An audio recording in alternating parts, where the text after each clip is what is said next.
Hello, friends. Welcome to the latest edition of What's Going On right here on our YouTube channel, of course, syndicated to Fox Sports Radio in the great city of Rochester. And we're coming off the heels of another, I wouldn't say controversial, but an off putting fight.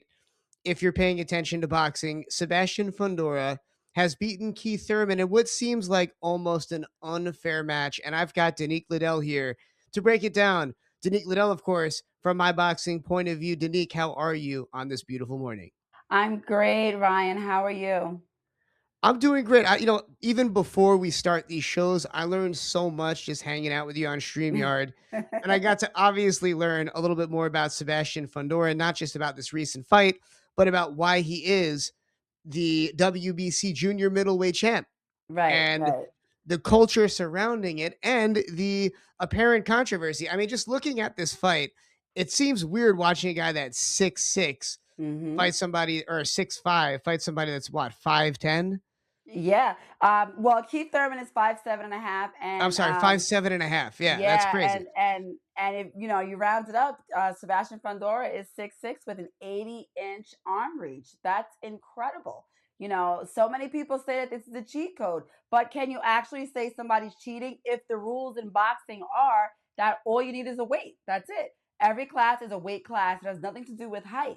But we all know just the physics of humans that if you're fighting somebody with an 80 arm reach and they're 6'6" and you're 5'7", that's an 11-inch difference. That's ginormous when it comes to what's going to be the outcome of this match.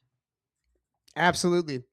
And just, to bring some stats up here, not Mhm. just from when you look at the fight itself, Fundora landed 96 punches to Thurman's 28. And Right. it looks like a grown man fighting a child. Right. He couldn't get next to him in order to land those punches. The thing is with Sebastian Fundora is this.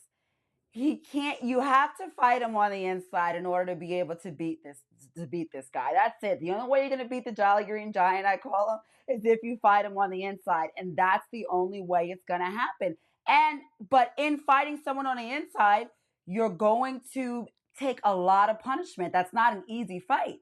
So a lot of people don't want to fight on the inside, and they kind of try to do something else where it doesn't work. I mean, by the fourth round, you can see that everything that Keith tried just didn't work for him, because the real method to beat someone that tall when you're that short is to fight him on the inside. So there is a chance for him. Like, as we say, he was knocked out once in the past. His one loss came Right.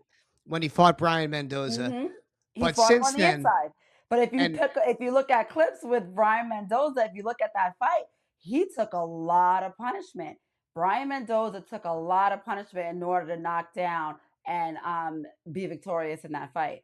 He took a lot of punishment, but he fought him on the inside, and it was the best thing that I ever seen because it proved that he could be beaten.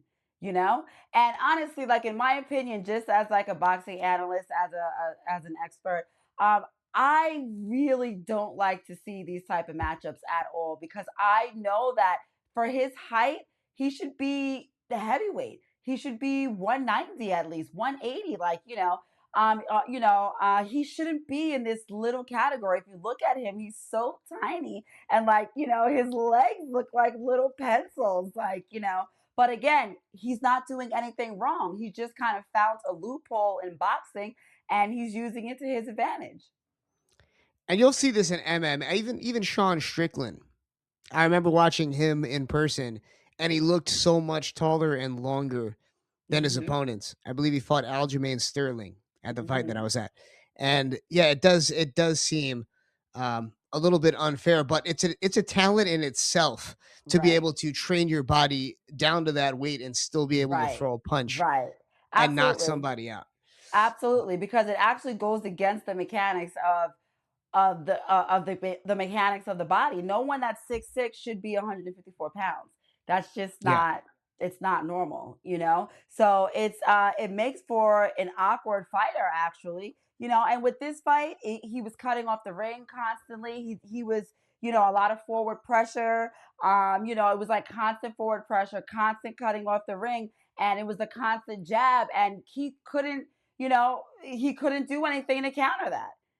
And so by the time we got to the sixth round, like I said, I looked. By the time the fourth round came, I said, "Oh, he has no answers for this guy," you know. So then, by the time I said to myself, "The sixth round's probably going to be it," and it's exactly what had happened. The referee stopped them in the sixth round because the referee couldn't take the fact that Keith was taking so much pressure.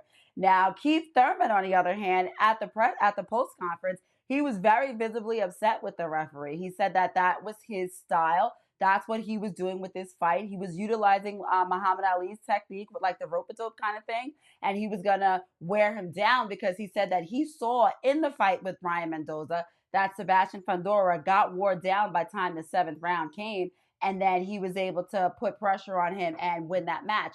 So that's kind of where Keith Thurman was going with that. So he kind of wanted to bait him and to tire him out, and then apply more pressure toward the after the seventh round had happened. But the referee didn't let him get there, and the fans are split. A lot of people are saying, "Oh my God, Thurman, you were gonna die in there. Forget about it. He did you a favor." We're not saying rest in peace to Keith Thurman, and other people are saying that Keith didn't have the time to what it takes to execute to beat somebody like Sebastian Fundora. And another thing is Keith Thurman's been off for 3 years, so almost 3.5 years. His last fight was in 2022. So, And that's that kind of an also makes a huge difference. would you say that's almost like an unproving choice when you're the champion to take somebody like that on, a guy that hasn't fought in 3 years and that is 5'7", especially when the 154 division is split. Xander Mhm. Zayas has the Mhm. WBA, the WO. Mhm. Josh Kelly has the IBF. Mhm.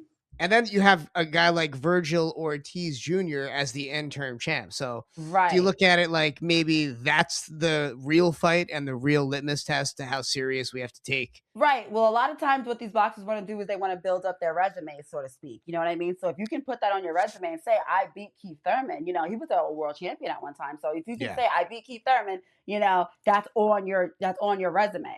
Whether he was past his prime, hadn't fought since 2022, which is 3.5 years, you still put it on your resume that you beat Keith Thurman. You know what I mean? So a lot of times people, when you're trying to build up your resume, and kind of get the most money for the biggest match that you can get, you want to have those big names behind you, so it's a business in essence as well.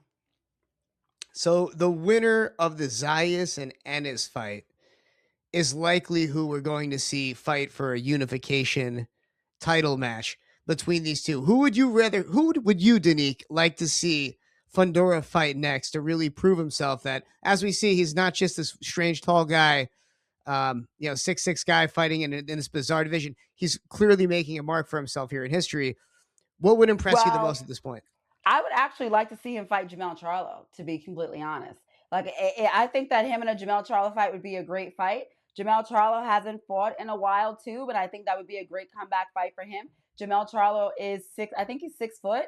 Jamel Charlo's 6 foot, and I think his reach is like 73 inches or something like that. Yeah, he's 6 foot with a 73 arm inch reach. So I think that would actually be more of a fair fight, even though he's 6 inches taller than him. I think Jamel Charlo would actually have what it takes to be able to not just get washed up by the Yeah. likes of Sebastian Fundora. And what's crazy is Jamel Charlo was actually in the crowd, and they asked him afterwards, what was his take on the fight, and he was very explosive. I think he had maybe had a few drinks or something like that. But if you go on my boxing POV and you see like his exact comments, it was hysterical. He wants his crown back. He wants everybody in the 154 division, and he wants to come and take all his belts back. And he was saying, yes, Sebastian Fundora has those belts, but those are my belts anyway. And I'm here. I'm going to come take my belts back.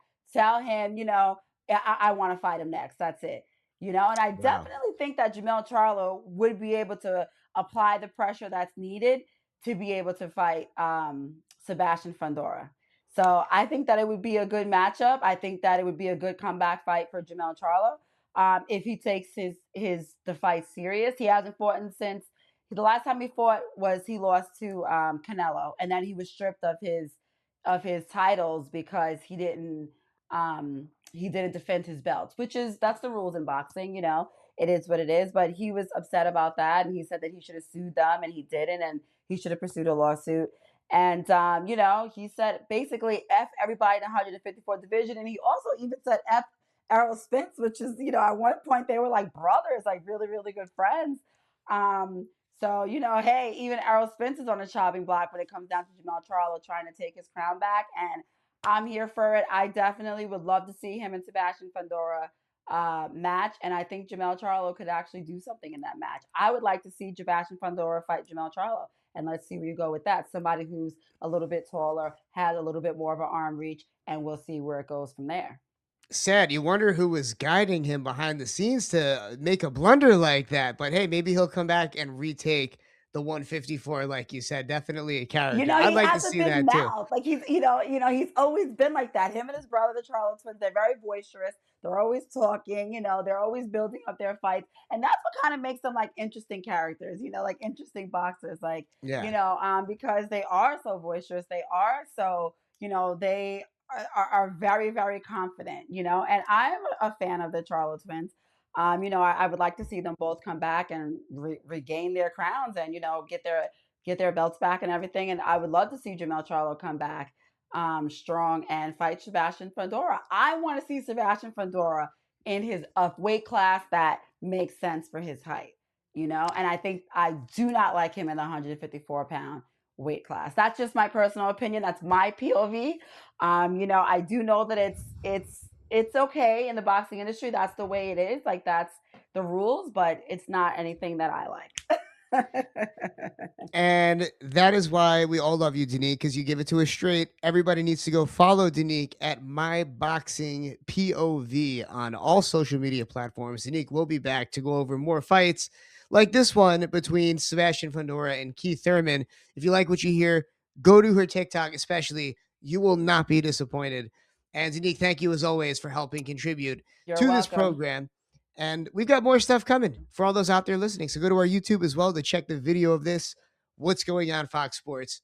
And Danique, have an amazing rest of your day. Folks that are listening, don't go anywhere. We're going to be back after a brief message from our sponsors right here on Fox Sports Rochester. We'll be back. Thanks, Brian. Bye.